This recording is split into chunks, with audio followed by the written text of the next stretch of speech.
Palanpur જમાતના joint secretary Abdul Razakbhai નવસાએ 4 વર્ષની ઉંમરે રોજુ રાખી અલ્લાહની ઇબાદત કરી।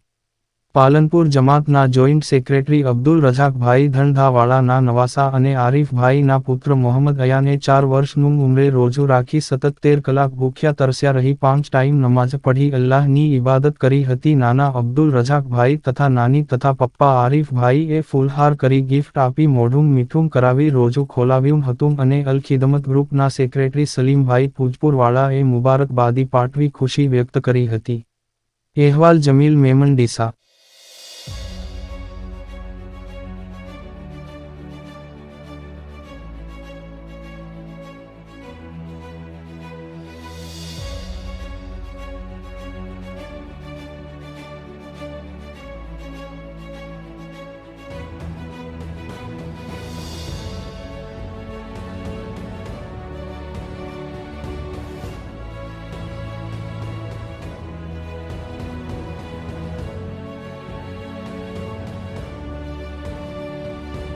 The news of Gujarat news ચેનલને સબસ્ક્રાઇબ, લાઇક કરો અને શેર કરો।